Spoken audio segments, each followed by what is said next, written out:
नमस्कार दोस्तों, स्वागत है आपका अपने YouTube चैनल एम क्लासेज में। आज हमारा जो चैप्टर है वो है द्वितीयक व्यवसाय, यानी 12th क्लास का जो नवा चैप्टर है वो हमारा द्वितीय व्यवसाय है। पिछला जो चैप्टर है हमने प्राथमिक व्यवसाय, उसके अंदर सभी गतिविधियों का हमने अध्ययन कर लिया था। आज हम बात करने जा रहे हैं द्वितीय व्यवसाय की कि क्या है द्वितीय व्यवसाय। द्वितीय व्यवसाय ऐसा व्यवसाय है जिसमें प्राकृतिक संसाधनों का विनिर्माण करके, प्रसंस्करण करके उनका रूप बदल दिया जाता है और मानव जीवन में उनको उपयोग में लिया जाता है। तो हम बात करें कि इसकी जो गतिविधियां क्या है, इसके अंदर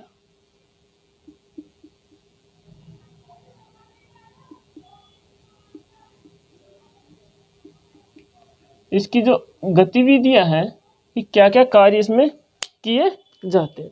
तो इसकी गतिविधि, इसके अंदर विनिर्माण,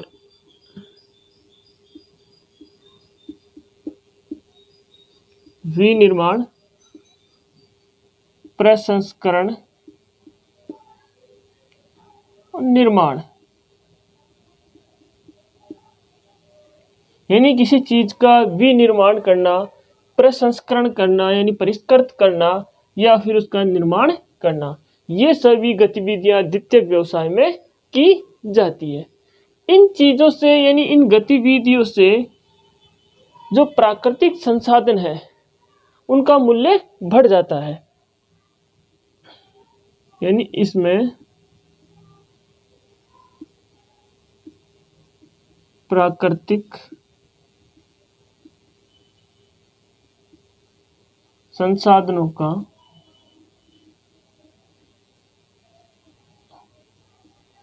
मूल्य बढ़ जाता है।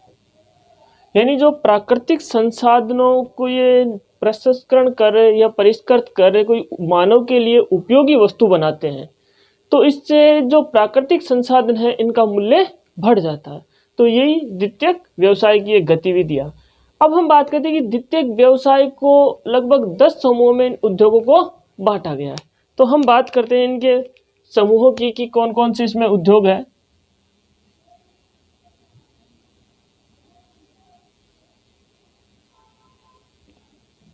द्वितीयक ये व्यवसाय, इसके अंदर कौन कौन से उद्योग, इसमें जो 10 समूहों में इसको बांटा गया है वो कौन कौन से इसमें उद्योग है। तो पहला हम इसमें देखें इंजीनियरिंग उद्योग।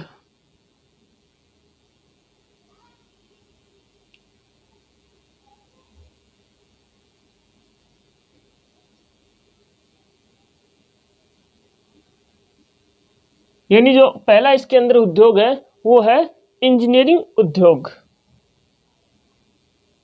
दूसरा है निर्माण उद्योग। उसके बाद है इलेक्ट्रॉनिक उद्योग।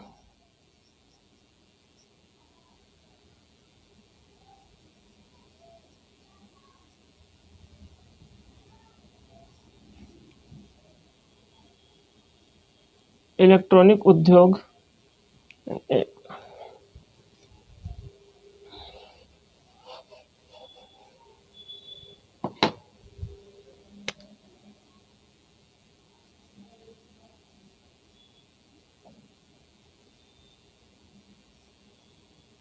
इलेक्ट्रॉनिक उद्योग। फिर फोर्थ इसके अंदर जो उद्योग है वो है रासायनिक उद्योग। रासायनिक उद्योग। फिर अगला इसके अंदर है शक्ति उद्योग। छठा इसके अंदर जो उद्योग है वो है वस्त्र उद्योग। कि कौन कौन से उद्योग इसके अंदर सम्मिलित किए गए हैं। नेक्स्ट जो है भोजन एवं पेय पदार्थ उद्योग।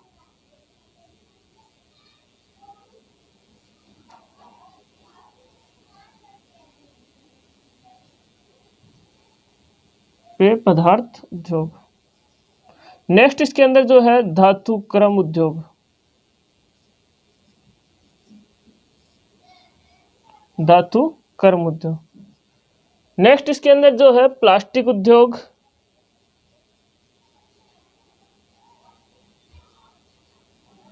और अंतिम जो इसके अंदर उद्योग है वो है परिवहन एवं संचार उद्योग।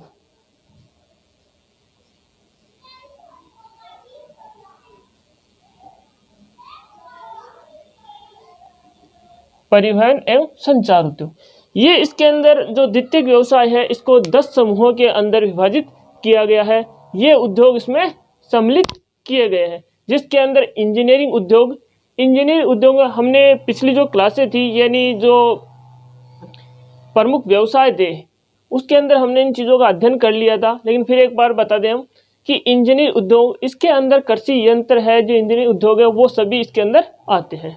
निर्माण के अंदर सड़क उद्योग, भवन उद्योग, भवन निर्माण उद्योग, ये सभी निर्माण उद्योग में आते हैं। इलेक्ट्रॉनिक के अंदर हम बात करें तो इलेक्ट्रॉनिक जो जितने भी इलेक्ट्रॉनिक आइटम होते हैं उन सभी का जो है इलेक्ट्रॉनिक में उद्योग किया जाता है। रसायन उद्योग की बात करें तो इसके अंदर उर्वरक उद्योग, रसायन उद्योग यानी रासायनिक जो बीज होते हैं, रसायन इसमें जो खाद डाला जाता है वो रसायन उद्योग, इसके अंदर नमक भी आता है रसायन में। शक्ति यानी विद्युत, सौर ऊर्जा, ये सभी जो उद्योग है ये शक्ति यानी पावर में इनमें आते हैं। वस्त्र उद्योग की बात करें, वस्त्र के अंदर किसी प्रकार के चाहे वस्त्र हो, सूती वस्त्र हो या फिर रेस वस्त्र हो, ये सभी वस्त्र उद्योगों में आता है। भोजन एवं पेय पदार्थ, जो खाद्य सामग्री है उनके उद्योग, चाहे बिस्किट उद्योग हो, ब्रेड उद्योग हो या फिर पेय पदार्थ इसके अंदर चाहे डेयरी उद्योग हो, किसी प्रकार के उद्योग आप कह सकते हो, तो इसके अंदर ये व्यवसाय में आते हैं। धातु क्रम उद्योग, प्लास्टिक उद्योग यानी प्लास्टिक को, जो प्लास्टिक के आइटम है वो नए बनाना और जो टूटा उटा प्लास्टिक है, कचरा है, उसको प्रसंस्करण करके नया प्लास्टिक बनाना, ये सभी उद्योग द्वितीय व्यवसाय में आते हैं। फिर इसमें परिवहन एवं संचार के उद्योग, यानी परिवहन यानी जो परिवहन के साधन हैं वो बनाए जाते हैं, उनको उद्योग है। एक तो परिवहन जो है वो सेवा सेक्टर में आता है, परिवहन एवं संचार, लेकिन जो उद्योग है वो द्वितीय व्यवसाय के अंदर आते हैं।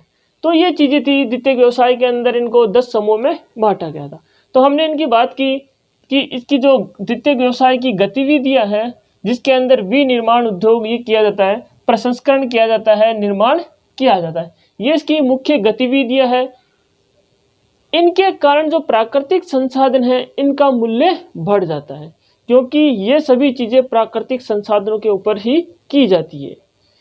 क्योंकि प्राकृतिक जो संसाधन है यानी जो प्राथमिक व्यवसाय के द्वारा जो हमें प्राप्त होता है, उनको हम विनिर्माण करके या प्रसंस्करण कर या परिष्कृत कर जो प्रोडक्ट तैयार किया जाता है, जो मनुष्य के दैनिक जीवन में काम आता है, या किसी प्रकार का उनको हम निर्माण करते हैं। इससे जो प्राकृतिक संसाधन है इनके मूल्य में क्या हो जाती है, वृद्धि हो जाती है, मूल्य इनका बढ़ जाता है। अब हम बात करते हैं जो उद्योगों की स्थिति है, अवस्थिति है, उसको प्रभावित करने वाले जो कारक हैं वो कौन कौन से हैं। अब हम बात करते हैं उद्योगों की अवस्थिति को प्रभावित करने वाले कारक, यानी कहाँ पर उद्योग को जो अगर स्थापित करें तो वहाँ पर कौन कौन से कारक उसको प्रभावित करते हैं।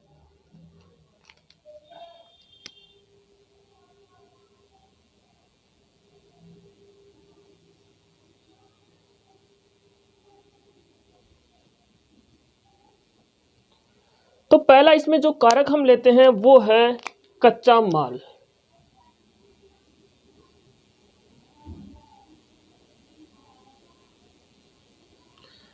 कच्चा माल किसी भी उद्योग को प्रभावित करने वाला मुख्य कारक है, क्योंकि कोई सा भी आप उद्योग ले लो, उसको उद्योग को तैयार करने के लिए, यानी किसी भी प्रोडक्ट को तैयार करने के लिए उसके कच्चे माल की आवश्यकता होती है। और अगर जहाँ भी हम उद्योग स्थापित करें, फैक्ट्री स्थापित करें, वहाँ उनके आसपास कच्चा माल है या नहीं है तो कितनी दूर है या कितनी दूर नहीं है, क्योंकि जितनी दूर कच्चा माल होगा परिवहन लागत ही अधिक आएगी। और किस प्रकार का कच्चा माल है, ये सभी चीज़ें इसको प्रभावित करती है।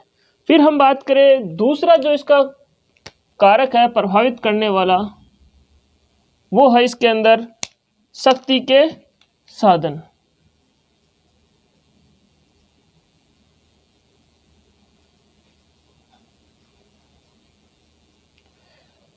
यानी किसी भी उद्योग को जो प्रभावित करता है, कोई कारक है, तो उसके अंदर शक्ति के जो साधन है, यानी जैसे हम कह सकते हैं कि विद्युत, यानी उद्योग स्थापित हम करते हैं तो वहाँ पर प्रॉपर रूप से विद्युत आपूर्ति है या नहीं है।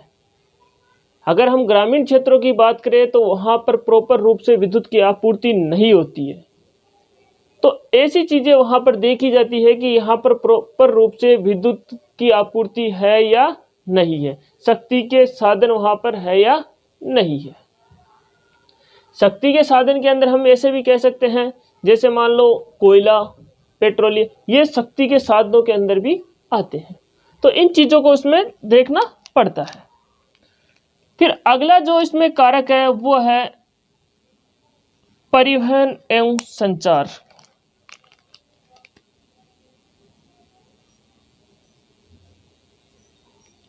परिवहन एवं संचार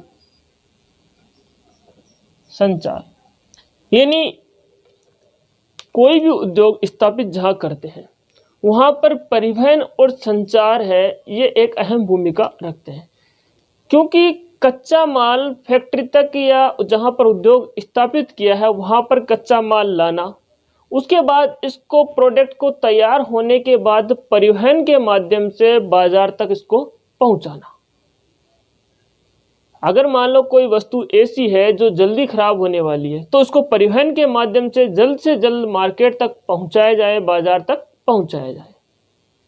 फिर हम इसमें बात करते हैं संचार की, क्योंकि संचार भी एक महत्वपूर्ण भूमिका निभाता है, जिसके अंदर डाक तार जैसे इलेक्ट्रॉनिक मेल यानी ईमेल, इंटरनेट, ये सभी चीज़ें उद्योग को स्थापित करने या उसकी अवस्थिति का मुख्य कारक माने जाते हैं।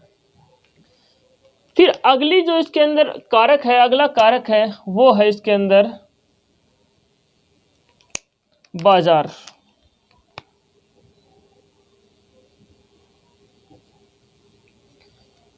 यह भी इसके अंदर महत्वपूर्ण कारक माना गया है, क्योंकि अगर आप मान लो किसी भी प्रकार का उद्योग स्थापित कर रहे हो, उद्योग आपने स्थापित कर लिया लेकिन आपने ये नहीं देखा कि पास में बाजार है या नहीं है, यानी हम जो प्रोडक्ट तैयार करेंगे उसकी मांग के लिए बाजार है या नहीं है, वहाँ के जो आसपास के लोग हैं वहाँ उनकी क्रय शक्ति है या नहीं है खरीदने की। तो अगर आप प्रोडक्ट तैयार करोगे तो उसको बाजार में पहुँचाओगे, तो बाजार के अंदर उस चीज़ की मांग है या नहीं है। तो इन चीज़ों को आपको इसमें देखना पड़ता है। तो बाजार भी क्या है कि अवस्थिति को, यानी उद्योग की अवस्थिति को प्रभावित करने वाला कारक है, क्योंकि वहाँ उस बाजार में आप प्रोडक्ट पहुँचाते हो तो वहाँ पर लोगों के पास उसकी क्रय शक्ति है, यानी उसके खरीदार है या नहीं है, उसकी डिमांड है या नहीं है। तो ये चीज़ें भी इम्पोर्टेंट रखती है। अगला जो कारक है इसके अंदर वो है कुशल श्रमिक।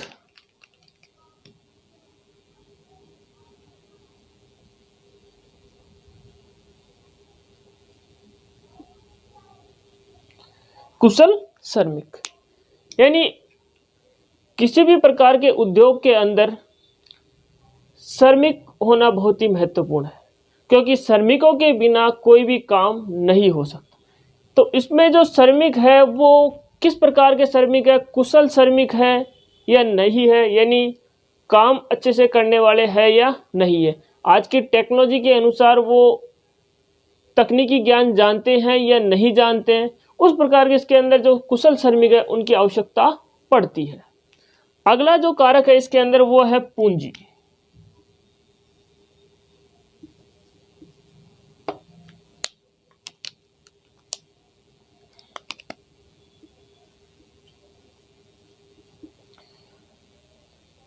सही देखें तो पूंजी भी एक केस के अंदर महत्वपूर्ण कारक है, क्योंकि किसी भी उद्योग को हम स्थापित करते हैं तो उद्योग स्थापित करने के लिए हमारे पास पूंजी है या नहीं है, कौन सा उद्योग स्थापित कर रहे हैं उसके हिसाब से पूंजी का निवेश कर सकते हैं या नहीं कर सकते हैं।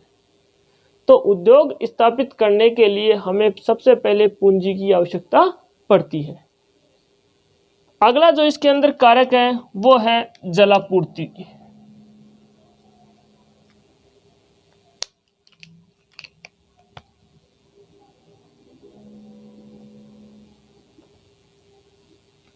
जलापूर्ति,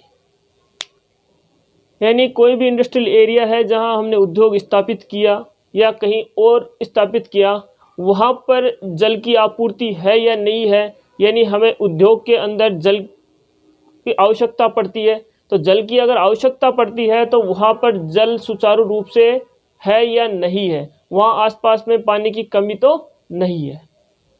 तो जल क्या है, एक महत्वपूर्ण कारक है, तो जल की आपूर्ति भी इसको प्रभावित करती है। अगला जो इसके अंदर कारक है वो है जलवायु।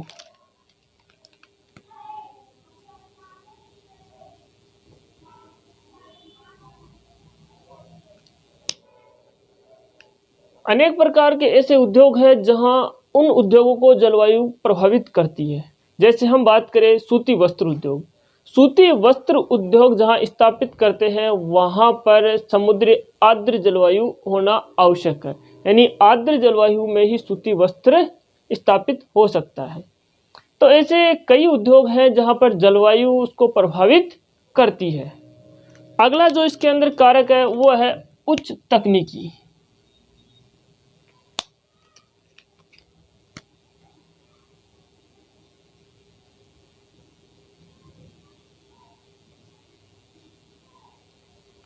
उच्च तकनीकी, अब हम बात करें कि उद्योगों के अंदर उच्च तकनीकी होना भी आवश्यक है, क्योंकि पहले जो उद्योग थे उसके अंदर लगभग सभी श्रमिकों के द्वारा काम किया जाता था, लेकिन आज यानी वर्तमान को देखते हुए श्रमिकों से ऐसा काम नहीं हो पाता है।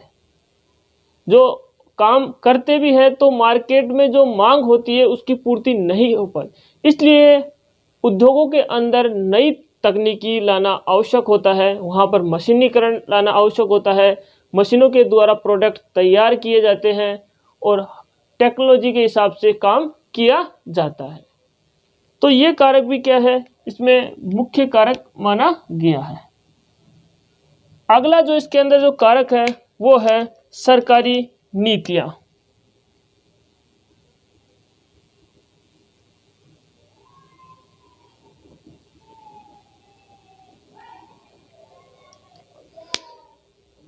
किसी भी उद्योग को स्थापित करें तो वहाँ पर सरकार की नीतियाँ जो बनती है वो भी अत्यंत महत्वपूर्ण होती है। यानी अगर मान लो सरकार वहाँ की कंपनियों का राष्ट्रीयकरण कर दे तो वहाँ पर बाहर की जो कंपनियां हैं वो नहीं आएगी।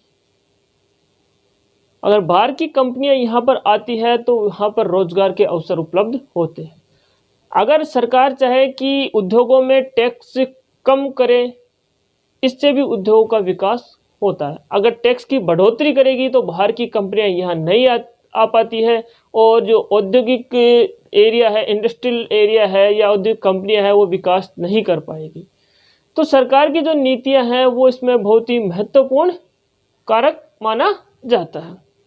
अगला जो इसके अंदर बिंदु है, अगला जो कारक है अंतिम, वो है अन्य कारक।